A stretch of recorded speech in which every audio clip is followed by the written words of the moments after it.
नमस्कार साथियों, mind boost academy में आपका स्वागत है। और मैं लेकर आया हूँ राजस्थान करंट अफेयर की क्लास, जिसके अंदर अपन करंट के प्रश्नों की करेंगे चर्चा और उससे जुड़े हुए अन्य प्रश्नों की भी उनके साथ में करेंगे चर्चा। तो इसकी शुरुआत करते हैं एक मोटिवेशनल कोट के साथ। और आज का अपना मोटिवेशनल कोट है, सफलता भी उन्हीं लोगों को मिलती है जिन लोगों ने संघर्ष किया है। तो जो संघर्ष करेगा सफलता उसी को ही मिलेगी, बिना संघर्ष के कोई भी चीज़ हासिल नहीं होती है। इसलिए दोस्तों, संघर्ष जरूरी है।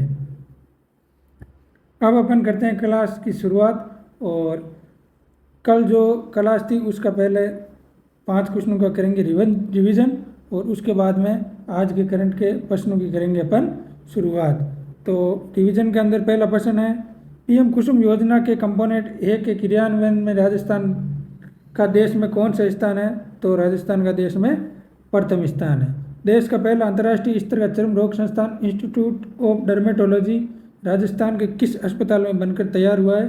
तो इसका उत्तर हो जाएगा सवाई मान सिंह अस्पताल, एसएमएस हॉस्पिटल, जयपुर में।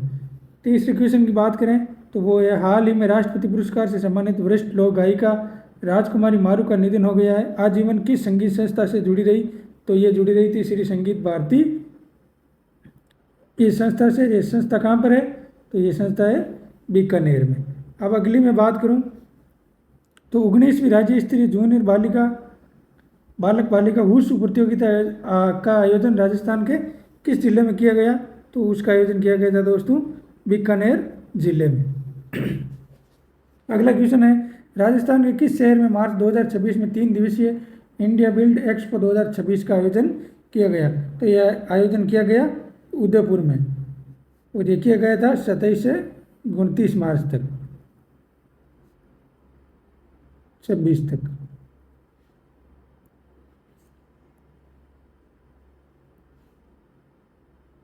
तो ये हो गए रिवीजन के प्रश्न। अब आज की कक्षा के मुख्य करंट के प्रश्न की शुरुआत होती है। और पहला क्वेश्चन है, वो है, राजस्थान के किस जिले में खड़गदा गांव के ग्रामीणों ने जन भागीदारी से मोरेन नदी को पुनर्जीवित करने का ऐतिहासिक कार्य किया है? तो पहला ऑप्शन है बांसवाड़ा, दूसरा डूंगरपुर, तीसरा प्रतापगढ़, और चौथा है उदयपुर, और पांचवा ऑप्शन है अनुत्तरित पर्सन। तो इसका उत्तर हो जाएगा दोस्तों डूंगरपुर में। क्या है पूरा मामला? तो इस पर चर्चा करते हैं।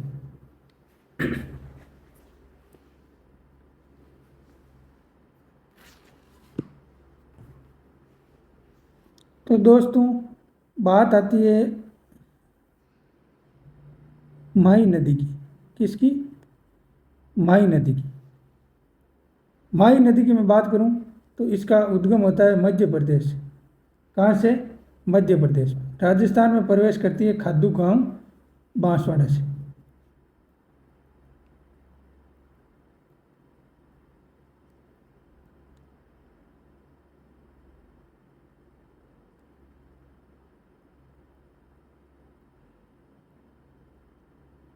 राजस्थान में प्रवेश कहाँ से करती है? खादूग्राम बांसवाड़ा से।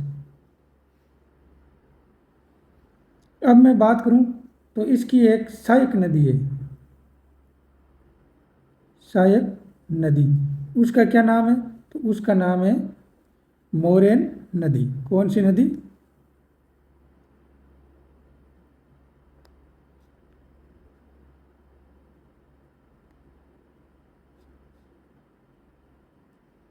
अब इस नदी की चर्चा करें तो ये नदी, इसका जो उद्गम है वो डूंगरपुर जिले से होता है। कहाँ से होता है? डूंगरपुर से। और इसके विलय की बात करें माही नदी में, तो विलय माही नदी में वो भी डूंगरपुर में होता है। डूंगरपुर में ही ये माही नदी में मिल जाती है। अब इसकी जो अभी ये नदी है वो चर्चा में आई। चर्चा का कारण क्या है? तो चर्चा में ये क्यों आई? तो चर्चा में आने का जो मुख्य कारण है वो है डूंगरपुर जिले का एक गांव है, उसका नाम है खड़गदा गांव।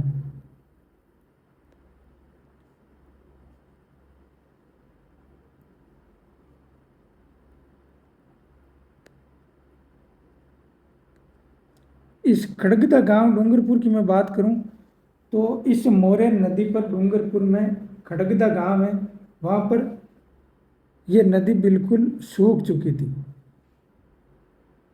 ये नदी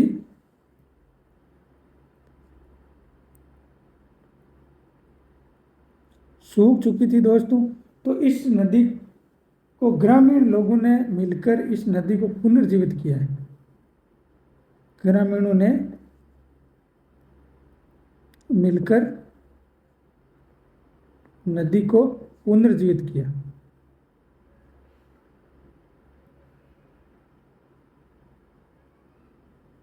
पुनर्जीवित किया है। अब ग्रामीणों की ये जन भागीदारी थी, तो ग्रामीणों ने इस नदी की जन भागीदारी में सहयोग करके 250 करोड़ रुपए का फंड इकट्ठा किया है।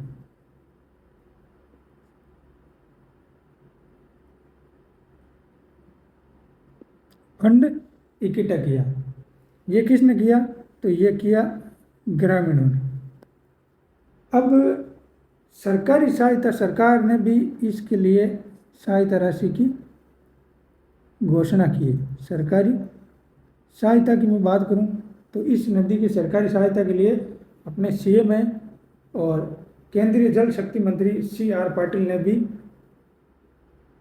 इसके लिए 300 करोड़ का जो है वो फंड देने की घोषणा की। अब बात करूं मैं आगे की, तो इस नदी का विकास किया जाएगा। इस नदी का क्या किया जाएगा? नदी का विकास किया जाएगा। विकास की बात आ गई, तो इसका विकास है वो कैसे किया जाएगा? तो विकास के अंदर जो प्रथम चरण है, प्रथम चरण में दोस्तों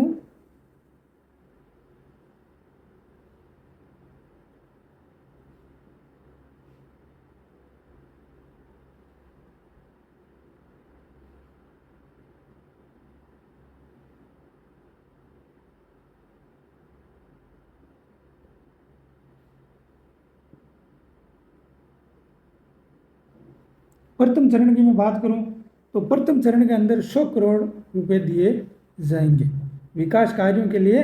पहले चरण में 100 करोड़ रुपए दिए जाएंगे। कितने? 100 करोड़ रुपए।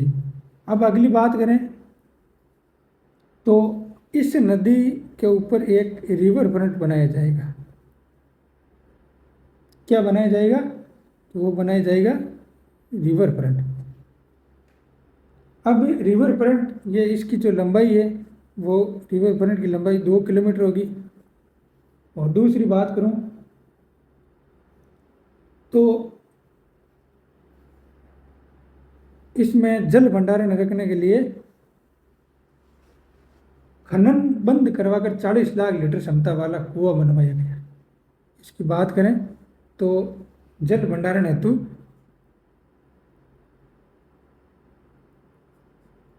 जल भंडारण के लिए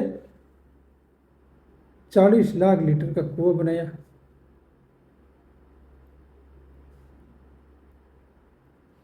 अगली मैं बात करूं, अब ये खड़गदा गांव है, इस पर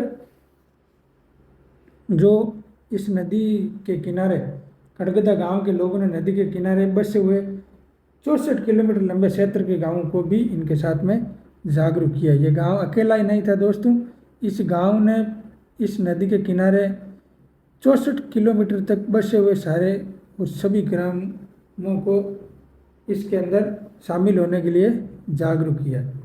तो ये हो गई थी इस खड़गदा गांव की मोरे नदी से संबंधित बातें। अब और क्या रह गई वो भी अपन देख लेते हैं। ये इसका इंग्लिश वर्जन है।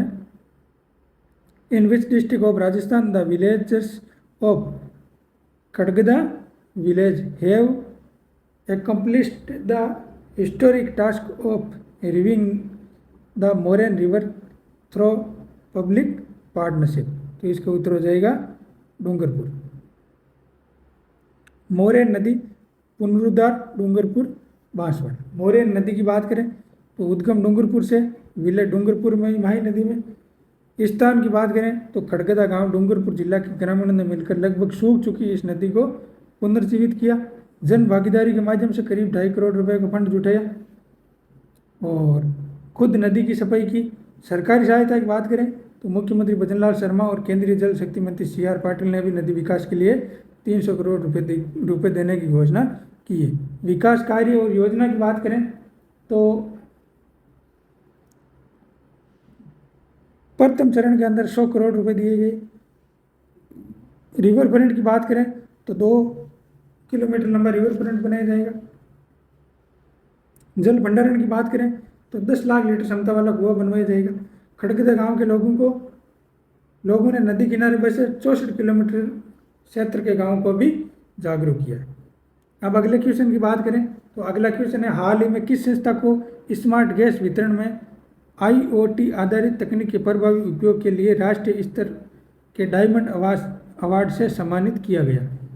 तो पहला ऑप्शन है राजस्थान अक्षय ऊर्जा निगम, दूसरा ऑप्शन है वो है Rajasthan state gas limited RSGL, तीसरा राजस्थान ऊर्जा विकास एजेंसी और चौथे की मैं बात करूं तो वो है राजस्थान राज्य विद्युत उत्पादन निगम। तो इसका उत्तर हो जाएगा Rajasthan state gas limited RSGL, Rajasthan state gas limited. अब क्या है पूरा मामला, तो आइए देखते हैं। अब मैं बात करूं राजस्थान स्टेट गैस लिमिटेड की, RSGL की, किसकी? राजस्थान स्टेट गैस लिमिटेड की। इसकी बात करें दोस्तों तो ये राज्य सरकार का एक संयुक्त उद्यम है। क्या है? राज्य सरकार का संयुक्त उद्यम है। अब आगे की बात करें तो इसकी स्थापना की मैं बात करूं तो इसकी स्थापना हुई थी 20 सितंबर 2013 को। कब हुई थी? 20 सितंबर 2013 को। अगली बात करूं मैं तो इसका जो कार्य है वो क्या है? तो इसका कार्य है राजस्थान में प्राकृतिक गैस के जो अवसंरचना है उसका विकास करना और राज्य की नोडल एजेंसी के रूप में कार्य करना। क्या है? एक तो कार्य है राज्य की नोडल एजेंसी,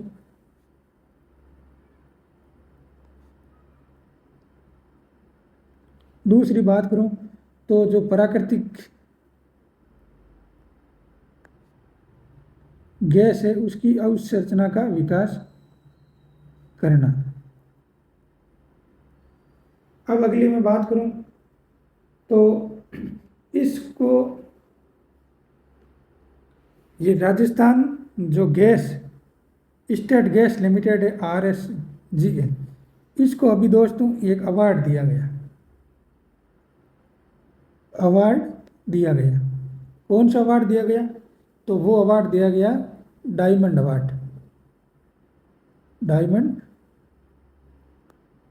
अवार्ड दिया गया। अब डायमंड अवार्ड की मैं बात करूं तो ये पुरस्कार किस स्तर का है? तो ये राष्ट्रीय स्तर का पुरस्कार है,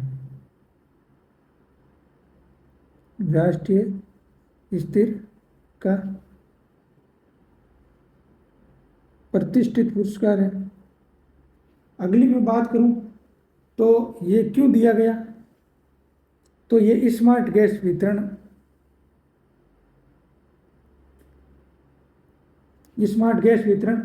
और इस स्मार्ट गैस वितरण के क्षेत्र में IoT का मतलब होता है दोस्तों इंटरनेट ऑफ थिंग्स। क्या होता है? इंटरनेट ऑफ थिंग्स के मतलब इसके ऊपर आधारित स्मार्ट तकनीक का प्रयोग किया गया। किसका? स्मार्ट तकनीक का प्रयोग किया, इस कारण से इसको डायमंड अवार्ड मिला है। अब अगली मैं बात करूं तो ये जो अवार्ड का जो आयोजन हुआ था,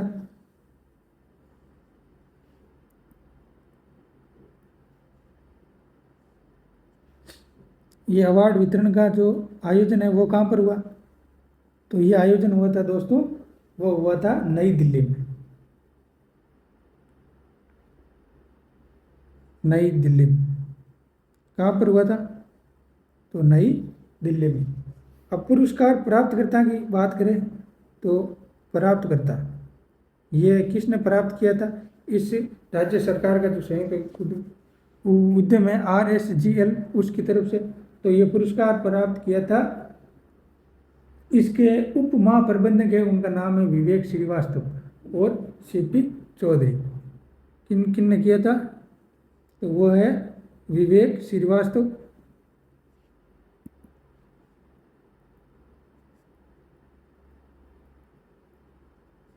वास्तु हुए CP चौधरी ने ये अवार्ड प्राप्त किया। अब अगली बात करें तो इसके जो प्रबंधन निर्देशक है वो है श्री रणवीर सिंह। अब अगली बात आती है राजस्थान अक्षय ऊर्जा निगम की, इनकी भी चर्चा कर लेते हैं।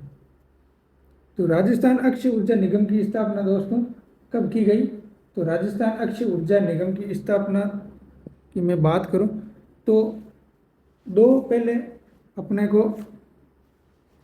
जो संस्थान है उनको देखना पड़ेगा, कौन कौन से, तो वो है पहला राजस्थान ऊर्जा विकास एजेंसी, उसको कहते हैं REDA, क्या नाम है, राजस्थान ऊर्जा विकास एजेंसी। इसकी स्थापना हुई थी दोस्तों 1985 में। और एक और संस्था आती है उसका नाम है Rajasthan state power corporation limited, RSPCL, Rajasthan state power corporation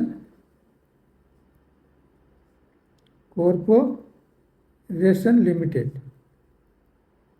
इसकी मैं बात करूं तो इसकी स्थापना हुई थी 1995। इनकी स्थापना दोस्तों राज्य में ऊर्जा के परंपरागत जो स्रोत है उनको बढ़ावा देने के लिए अब इन दोनों को मिला करके और एक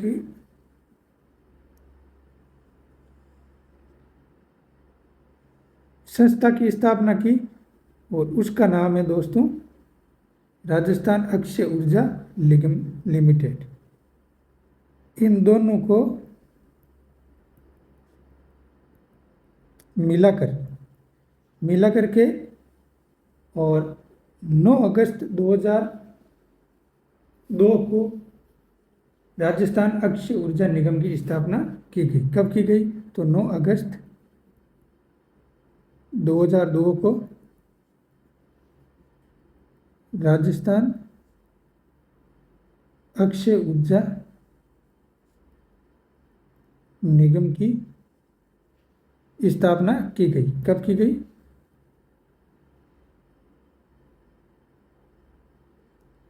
तो ये हो गई इसकी प्रमुख बातें। अब अगली बात करें तो वो बात है, अब ये ऊर्जा विकास एजेंसी आई गई, इसकी स्थापना कब की गई थी दोस्तों 1985 में। और राजस्थान राज्य विद्युत उत्पादन निगम, ये इसकी स्थापना हुई थी दोस्तों, तो वो हुई थी 9 अगस्त 2002 को। और अब बात करें तो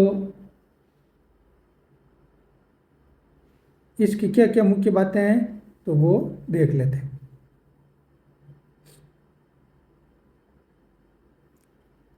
इसका उत्तर हो जाएगा ये राजस्थान स्टेट गैस लिमिटेड, ये इसका English version, which organization was recently honoured with the national level diamond award for its effective use of IoT based technology in smart gas distribution. तो इसका उत्तर हो जाएगा, क्या हो जाएगा, वो है राजस्थान स्टेट गैस लिमिटेड। ये इसकी मुख्य बात है। राजस्थान स्टेट गैस लिमिटेड राज्य सरकार का संयुक्त जॉइंट वेंचर उद्यम है। साझेदारी कंपनियों की बात करें तो Rajasthan state petroleum corporation limited व गेल गैस लिमिटेड, ये भारत सरकार की महारत्न कंपनी गेल इंडिया लिमिटेड पूर्ण स्वामित्व वाली कंपनी है। स्थापना की बात करूं तो 20 सितंबर 2013 को। अगली बात करें तो नोडल एजेंसी है या कार्य इसका करें तो नोडल एजेंसी के रूप में कार्य करती है। राजस्थान में प्राकृतिक गैस अवसंरचना के विकास के लिए ये राज्य की नोडल एजेंसी है। राजस्थान स्टेट गैस इसको अभी राष्ट्रीय डायमंड अवार्ड 2026 दिया गया। कौन सा दिया गया, तो मैं बात करूं तो राष्ट्रीय डायमंड अवार्ड 2026 दिया गया। अब अगली बात करें तो वो है पुरस्कार। तो प्रतिष्ठित डायमंड अवार्ड गैस वितरण के क्षेत्र में IoT इंटरनेट ऑफ थिंग्स आधारित स्मार्ट तकनीक के प्रभावी उपयोग और नवाचार के लिए। अगली बात करें तो ये आयोजन नई दिल्ली में हुआ था इंडिया स्मार्ट ग्रिड फोरम में। RSGL की ओर से उप प्रबंधक विवेक श्रीवास्तव और CP चौधरी ने सम्मान प्राप्त किया। अगली बात करें तो प्रबंधक निर्देशक है, इसके प्रबंध निर्देशक वो है श्री रणवीर सिंह। IoT का उपयोग तो CNG मदर स्टेशन या IoT तकनीक के माध्यम से रियल टाइम निगरानी और मॉनिटरिंग लागू की गई है। फायदे की बात करें तो डेटा एकीकरण, स्वचालित प्रबंधन, डिस्पेंसर और कंप्रेसर संचालन की ट्रैकिंग और शेड्यूलिंग इससे होती है। पारदर्शिता की बात करें तो ऑटोमेशन से कार्य में पारदर्शिता और बेहतर मॉनिटरिंग सुनिश्चित होती है। अब बात करें राजस्थान ऊर्जा निगम लिमिटेड की, तो राज्य में गैर परंपरागत ऊर्जा स्रोतों को बढ़ावा देने के लिए राजस्थान ऊर्जा विकास एजेंसी रेडा की स्थापना की गई थी दोस्तों 1985 में। एवं Rajasthan state power corporation limited RSPCL, Rajasthan state power corporation limited की स्थापना 1995 में की गई। अब इन दोनों का जो है वो विलय करके राजस्थान ऊर्जा अक्षय ऊर्जा निगम की स्थापना 9 अगस्त 2002 को की गई थी। और राजस्थान राज्य विद्युत बोर्ड जिसकी स्थापना 1 जुलाई 1957 को की गई तथा 19 जुलाई 2000 को भंग करके 5 कंपनियों में पुनर्गठित कर दिया। 5 कंपनियों में पुनर्गठित कर दिया। तो मैं बात करूं तो ये जो राजस्थान राज्य विद्युत उत्पादन निगम लिमिटेड है तो उसकी जो स्थापना है वो 19 जुलाई 2000 को की गई थी। राजस्थान राज्य विद्युत उत्पादन निगम की मैं बात करूं तो 19 जुलाई 2000 को इसकी स्थापना की गई थी। अब इसे 5 भागों में बांटा, उसमें पहला भाग यह है। दूसरे भाग की मैं बात करूं तो राजस्थान राज्य विद्युत प्रसारण निगम लिमिटेड। तीसरी में बात करूं तो वो है जयपुर विद्युत वितरण निगम लिमिटेड। चौथी में बात करूं तो अजमेर विद्युत वितरण निगम लिमिटेड। और 5वीं में बात करूं तो वो है कोटा विद्युत वितरण निगम लिमिटेड। तो ये हो गई इसकी जो 5 कंपनियों में इसको बांटा था वो। अगली बात करें तो तीसरा क्वेश्चन है अपना, वो है राजस्थान परमाणु बिजली के राउत भाटा की किस क्षमता वाली इकाई ने हाल ही में लगातार 226 दिन सफल संचालन का रिकॉर्ड बनाया है। तो इसका उत्तर हो जाएगा 200 मेगावाट वाली जो इकाई है उसका सफल है वो संचालन का रिकॉर्ड बनाया। तो क्या है इसकी प्रमुख बातें देखते हैं। तो मैं बात करूंगा राजस्थान परमाणु ऊर्जा स्टेशन जो कहाँ पर स्थित है, रावत भाटा में, राजस्थान एटॉमिक पावर स्टेशन। पूरा नाम क्या है, तो पूरा नाम है राजस्थान परमाणु ऊर्जा स्टेशन की। राजस्थान परमाणु ऊर्जा स्टेशन की बात करूंगा मैं, तो ये जो ऊर्जा स्टेशन है दोस्तों ये मुख्य रूप से प्राकृतिक यूरेनियम भारी जल एवं प्रशीतन द्वारा चालित है। किसके द्वारा चालित है? तो ये प्राकृतिक यूरेनियम। दूसरी बात करूं तो भारी जल एवं प्रशीतन, भारी जल और प्रशीतन पर संचालित है। अब इसकी जो पहली इकाई है उसकी बात करें। पहले बात करेंगे अपन दोस्तों ये राजस्थान में कहाँ पर है। तो राजस्थान में ये पड़ता है अपने चित्तौड़गढ़ जिले में, जो भैंसरोडगढ़ है वहाँ पर, राउत भाटा चित्तौड़गढ़ में है। कहाँ पर? तो राउत भाटा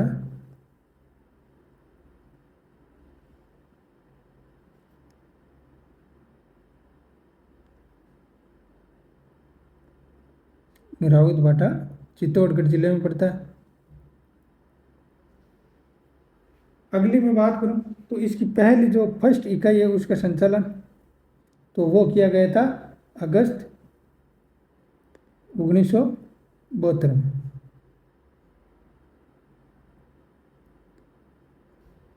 दूसरी बात करूं मैं तो वो है इसकी विद्युत उत्पादन क्षमता की। क्षमता की मैं बात करूं तो इसके अंदर दोस्तों 6+2 कितनी इकाइयाँ हो गई? 8 इकाइयाँ। 6 इकाइयाँ हैं उनसे विद्युत उत्पादन होता है। 2 इकाइयाँ हैं वो अभी निर्माणाधीन है। क्या है?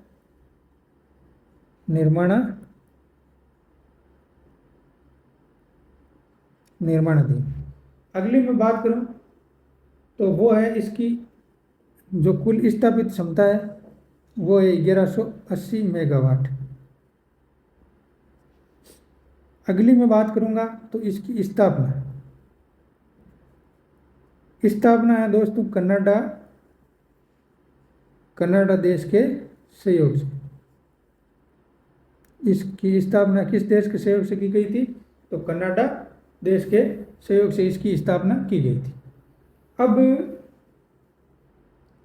इसमें जो एक इकाई लगी हुई है 200 मेगावाट क्षमता वाली, जिसने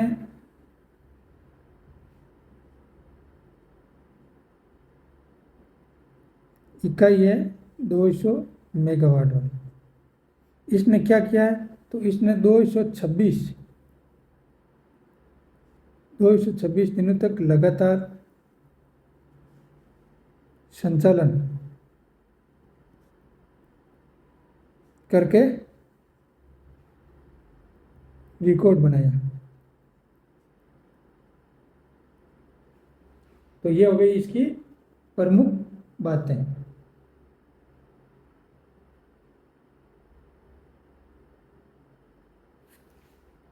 ये इसका इंग्लिश वर्जन है।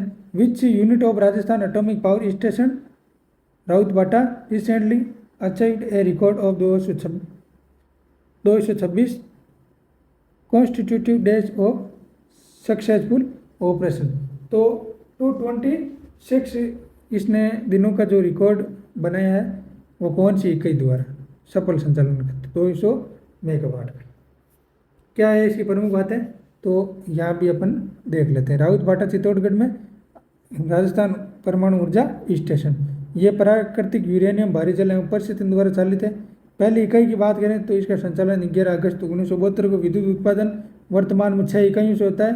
2 7वीं और 8वीं जो इकाइयाँ वो निर्माणाधीन। कुल स्थापित क्षमता की बात करें तो 1180 मेगावाट 6 इकाइयों से होता है। स्थापना की बात करें तो कनाडा के सहयोग से।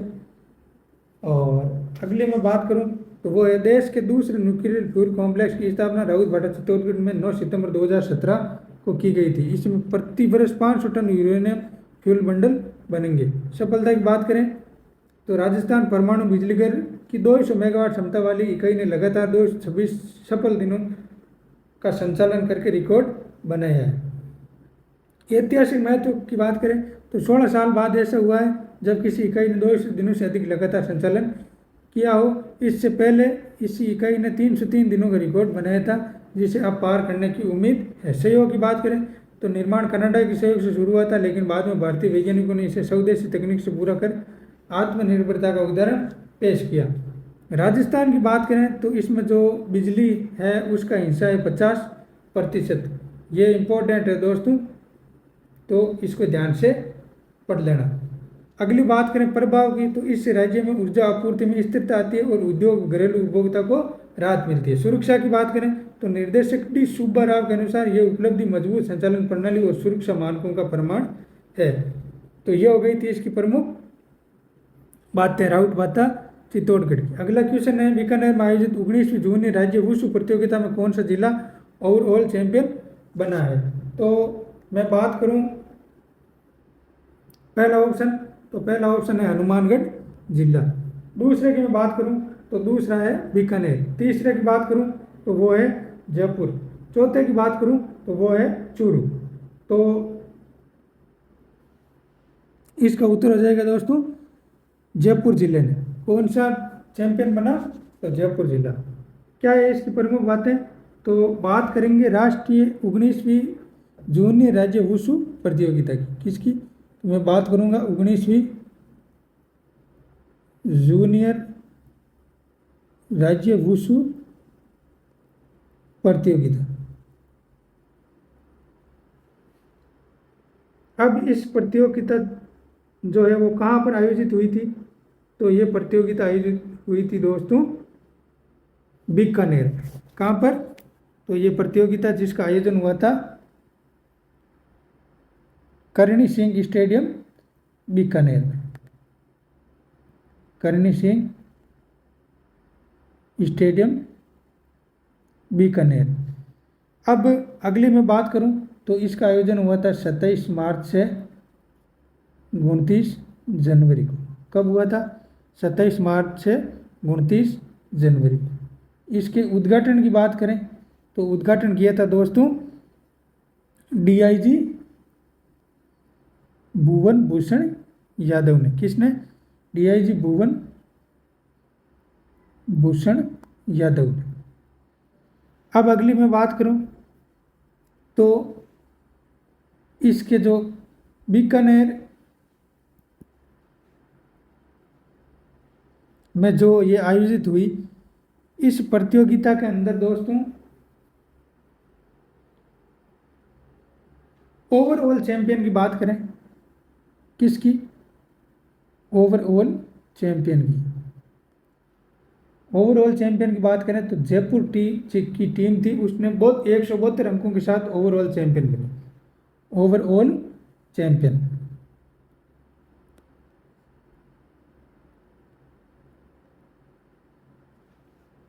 तो वो बनी थी दोस्तों जयपुर की टीम। जयपुर टीम कितने अंकों से, 172 अंकों से। अगली मैं बात करूं तो इस टीम के अंदर उप विजेता की बात करते हैं। विजेता की बात हो गई, उप विजेता की। तो उप विजेता वो थी हनुमानगढ़ की टीम। कहाँ की टीम, हनुमानगढ़ की टीम। तृतीय स्थान की बात करें तो वो थी चूरू की टीम। अब सर्वश्रेष्ठ खिलाड़ी की बात करें, इसकी इस जो वुशु प्रतियोगिता हुई इसके अंदर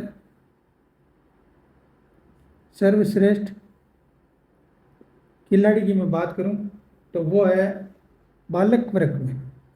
किसमें, बालक वर्ग की बात करें तो वो है हिमांशी। बालक वर्ग में सॉरी आशु है। कौन है, बालक वर्ग में है आशु। ये है हनुमानगढ़ का। इसको कह सकता हूं मैं बेस्ट प्लेयर। तो वो है आशु, वो है हनुमानगढ़ का। कहाँ का,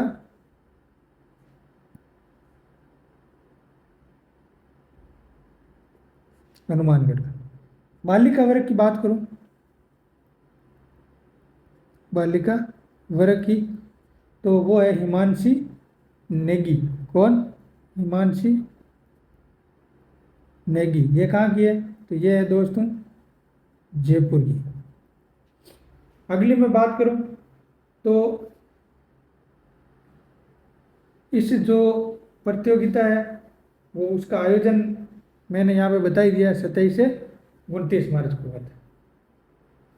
तो ये थी इस प्रतियोगिता के बारे में मुख्य बातें। तो इसका ये अंग्रेजी वर्जन है, वो है which district become the overall champions in the one champion in the 90 junior state wushu championship held in Bikaner. तो इसका उत्तर हो जाएगा जयपुर। ओवरऑल चैंपियनशिप की बात करें तो वो कौन सा जिला, कहाँ की टीम थी? तो जयपुर की। 19वीं जूनियर राज्य वुशु प्रतियोगिता ओवरऑल चैंपियनशिप जयपुर की टीम 172 अंकों के साथ उप विजेता की बात करें तो हनुमानगढ़ की टीम। तृतीय स्थान की बात करें तो चूरू 17 अंकों के साथ तृतीय स्थान। सर्वश्रेष्ठ खिलाड़ी बालक वर्ग आशु, बालिका वर्ग हिमांशी नेगी। और आयोजन 27 से 29 मार्च 2026 बीकानेर के कर्णी स्टेडियम में। अतिथि की बात करें तो मुख्य अतिथि करण प्रताप सिंह सिसोदिया। अन्य अपडेट की बात करें तो जो राज्य वुशु संघ है उसके अध्यक्ष है हीरानंद कटारिया। जैसलमेर में आयोजित होने वाली भारतीय वुशु महासंघ की वार्षिक बैठक में हिस्सा लेंगे। जो भारतीय वुशु महासंघ की जो वार्षिक बैठक है वो कहाँ होगी दोस्तों? तो जैसलमेर में आयोजित होगी। उसके अंदर ये बैठक में भाग लेंगे। अब अगला क्वेश्चन है दोस्तों, वो है राजस्थान में प्रधानमंत्री मातृ वंदना योजना के तहत मार्च 2026 तक कुल कितनी गर्भवती महिलाओं को लाभान्वित किया या लाभान्वित हो चुकी है? तो इसका उत्तर हो जाएगा 5,72,000। कितना उत्तर हो जाएगा इसका? पहला ऑप्शन है वो इसका वो है 5,72,000। दूसरे की मैं बात करूं तो वो है 11,72,000। तीसरे की मैं बात करूं तो 11,52,000 दूसरा। तीसरे की बात करूं तो 15,20,000। चौथे की बात करूं तो वो है 20,85,000। तो इसका दोस्तों उत्तर हो जाएगा बी ऑप्शन है वो 11,52,000। क्या है ये? देखते हैं, इसके बारे में पूरी चर्चा करते हैं। तो मैं बात करूंगा पर सबसे पहले प्रधानमंत्री मातृ वंदना योजना की। किसकी? तो योजना है अपनी वो है प्रधानमंत्री मातृ वंदना योजना। मातृ वंदना योजना ये कब शुरू की गई थी दोस्तों? तो इसकी जो शुरुआत है वो हुई थी 1 जनवरी 2017 को। अगली मैं बात करूं तो इसका जो उद्देश्य है वो उद्देश्य है दोस्तों महिलाओं और शिशुओं के पोषण स्तर में सुधार करना। किनके? महिलाओं व शिशुओं के। महिलाएं कौन सी दोस्तों? तो वो है गर्भवती महिलाएं। कौन सी? इसका जो प्राथमिक लक्ष्य है वो है गर्भवती महिलाओं के व शिशुओं के गर्भवती महिलाओं शिशुओं के पोषण स्तर में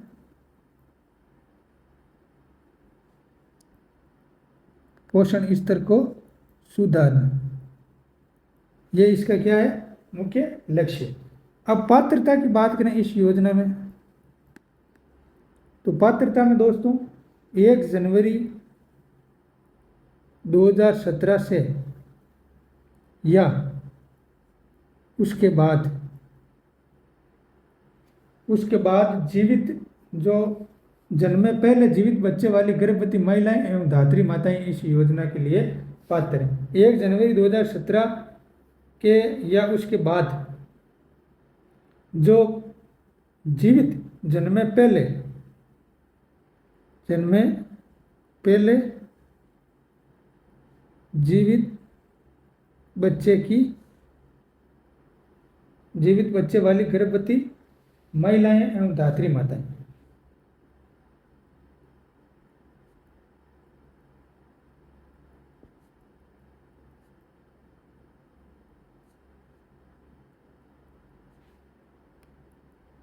ये काट दो दोस्तों।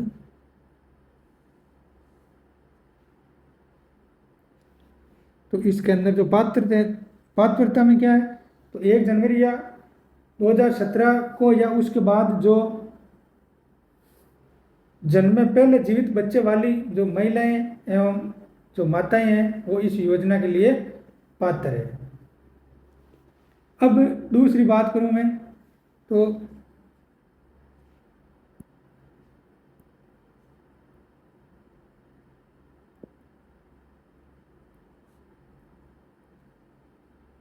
गर्भवती माताएं वे धात्री माताएं। अब मैं इस योजना की बात करूं तो इसके अंदर दोस्तों वो है सहायता राशि का वितरण जो किस्तों में होता है। किस में? तो जो सहायता राशि है उसका वितरण वो किस में होता है? किस्तों में। तो किस्तों की अगर बात करें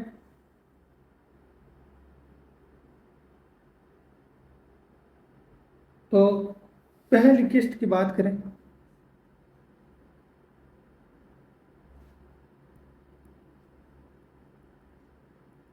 पहली किस्त है वो दोस्तों गर्भवती का पंजीकरण से मतलब कम से कम एक प्रसव पूर्व जांच होगी। जो प्रसव पूर्व जांच होगी उस टाइम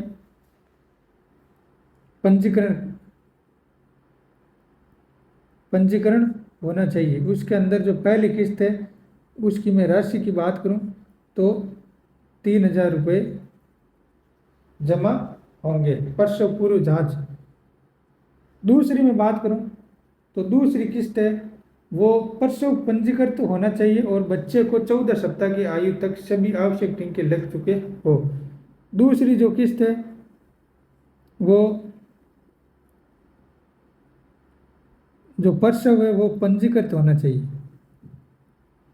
मतलब उसका रजिस्ट्रेशन होना चाहिए और 14 दिन तक सभी टीके बच्चे के 14 सप्ताह तक 14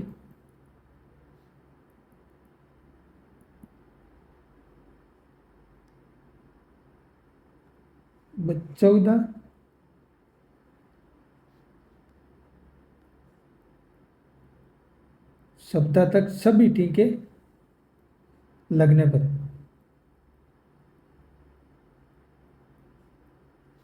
कितनी राशि आएगी?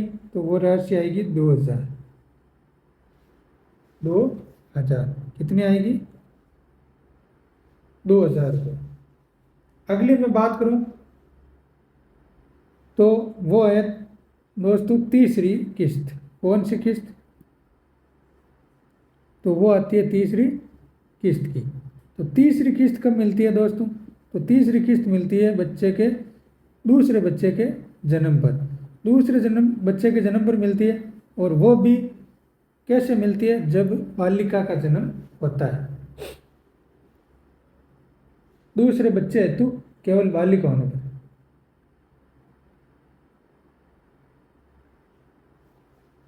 तो जो दूसरे बच्चे की बात करें, दूसरे बच्चे के जन्म पर बालिका होने पर, दूसरे बच्चे में अगर बालिका होती है दोस्तों तो गर्भावस्था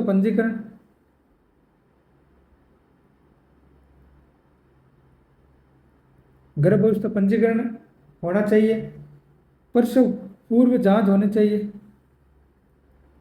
और तीसरी में बात करूं तो वो है 14 सप्ताह के टीके लगने चाहिए। सप्ताह के टीके लगने चाहिए। इसके बाद में 6,000 रुपये की राशि एक मुश्त जमा होती है। तो ये थी प्रधानमंत्री मातृ वंदना योजना। अब इसके अंदर जो है वो वर्तमान स्थिति की बात करूं मैं, मार्च 2026 तक इस योजना से 11,52,000 जो महिलाएं हैं वो उनको लाभ प्राप्त हो चुका है। कितना? 11,52,000 महिलाएं इस योजना से लाभान्वित हो चुकी है। तो इसके बारे में और क्या बातें हैं वो भी देख लेते हैं। तो प्रधानमंत्री मातृ वंदना योजना शुरुआत की बात करूं तो 1 जनवरी 2017 से। इसका प्राथमिक लक्ष्य गर्भवती महिलाओं और शिशुओं के पोषण स्तर में सुधार करना। पात्रता की बात करें तो 1 जनवरी 2017 को या उसके बाद जन्मे पहले जीवित बच्चे वाली गर्भवती महिलाएं एवं धात्री माताएं इस योजना के लिए पात्र होगी। अगली मैं बात करूं तो वो सहायता राशि का वितरण किस्तवार होगा। स्थितियां व शर्तें। किस्त, पहली किस्त की मैं बात करूं तो गर्भावस्था का पंजीकरण अनिवार्य। अंतिम महामारी तिथि LMP से 6 माह के भीतर। कम से कम 1 प्रसव पूर्व जांच। राशि ₹3,000। दूसरी किस्त की बात करूं तो प्रसव पंजीकृत होना चाहिए। बच्चे को 14 सप्ताह की आयु तक सभी आवश्यक टीके लग चुके हो और इसके अंदर जो राशि है वो 2,000। दूसरे बच्चे हेतु तो केवल बालिका होने पर ही ये राशि दी जाती है दूसरे बच्चे की। गर्भावस्था पंजीकरण, प्रसव पूर्व जांच, बालिका जन्म का पंजीकरण और 14 सप्ताह के टीके अनिवार्य। 6,000 रुपये एक मिश्त।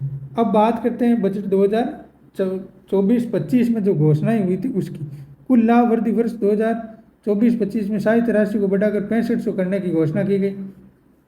अतिरिक्त राशि 1 अप्रैल 2024 से गर्भवती महिलाओं को 1500 की अतिरिक्त राशि प्रदान की जाती है।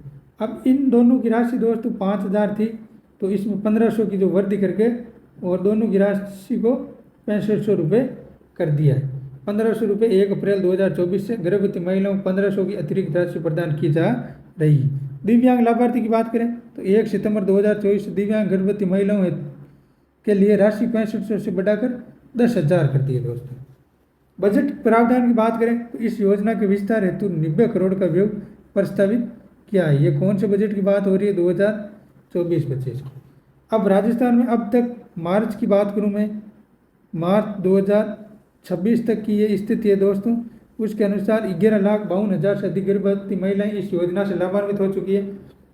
लाभार्थी की बात करें तो प्रदेश में 11,52,000 वही बात है दोस्तों, सेम ही। अब अन्य प्रमुख परियोजना महिला कल्याण योजनाएं कौन कौन सी है तो वो है लाडो प्रोत्साहन योजना। इस योजना के तहत 6,53,000 बालिकाओं को प्रथम किस्त प्रदान की जा चुकी है। अब नारी शक्ति उद्यम प्रोत्साहन योजना की बात करें तो महिला उद्यमियों को 2991 आवेदनों को ऋण हेतु मंजूरी दी गई है।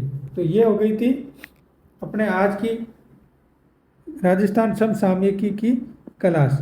अब आप लोगों का धन्यवाद। चैनल को सब्सक्राइब जरूर करें दोस्तों, लाइक करें और कमेंट भी लिखें और अपने टेलीग्राम जो चैनल है उससे ज़रूर जुड़ें। उस पर आपको इस क्लास की जो ये PDF है क्वेश्चन और उसके नीचे उत्तर और उसके नीचे उससे संबंधित जो व्याख्या है उसकी पूरी PDF आपको वहाँ पर मिल जाएगी।